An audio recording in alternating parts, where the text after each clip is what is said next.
तो हेलो दोस्तों, कैसे हैं।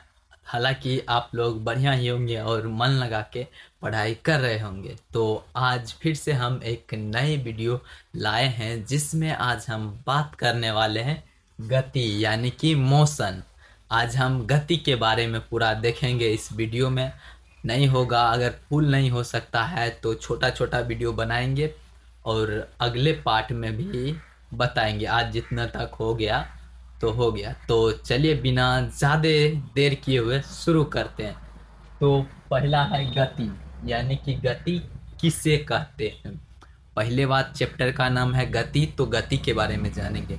समय के साथ स्थान में परिवर्तन करना, किसी वस्तु द्वारा समय के साथ स्थान परिवर्तन करना गति कहलाता है। देख सकते हो, वही बात हम लिखे हैं।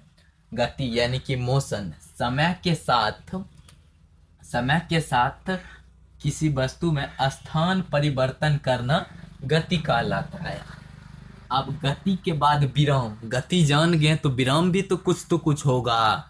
गति माने कि हाँ, समय के साथ परिवर्तन करेंगे, किसी वस्तु के स्थान परिवर्तन करेगा तो उसे गति कहेंगे। लेकिन विराम में तो जैसे कोई वस्तु अगर विराम में है तो उसे कैसे बताएंगे कि ये विराम में।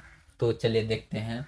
समय के साथ किसी वस्तु के स्थान में परिवर्तन नहीं करना उसे विराम कहते हैं। यानी कि समय के साथ किसी वस्तु के स्थान में परिवर्तन नहीं करेंगे ना तो उसे हम विराम कहेंगे।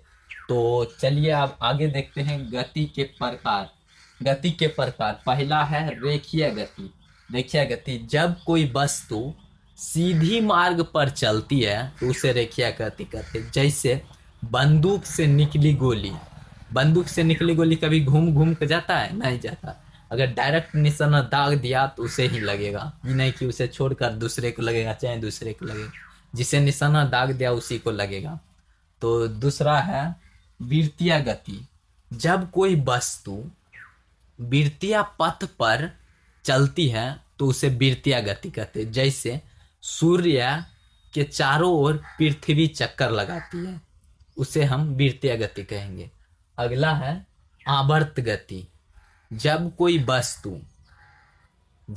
वस्तु एक निश्चित स्थान से ऊपर नीचे आगे पीछे की गति करती है उसे आवर्त गति कहते हैं। जैसे झूला, नाव वाला झूला देखे हैं, नाव वाला झूला की गति।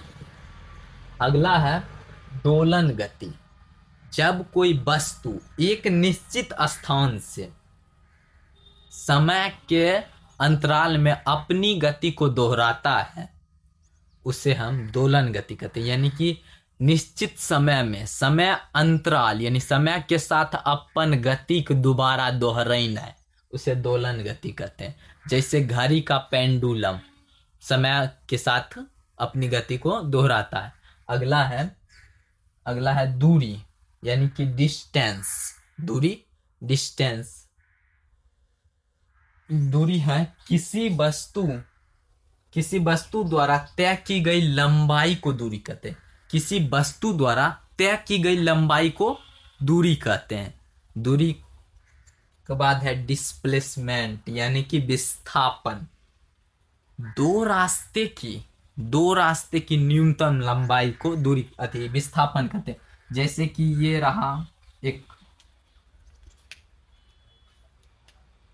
ये यहाँ से ये एक पॉइंट रहा और ये पॉइंट रहा और ये एक पॉइंट रहा।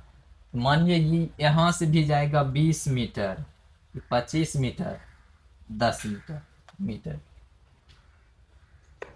इसमें से कि कौन सा होगा जो यानी विस्थापन होगा, यानी कि जो न्यूनतम लंबाई यानी कि छोटी दूरी, दो रास्ते की छोटी दूरी को विस्थापन कहते हैं।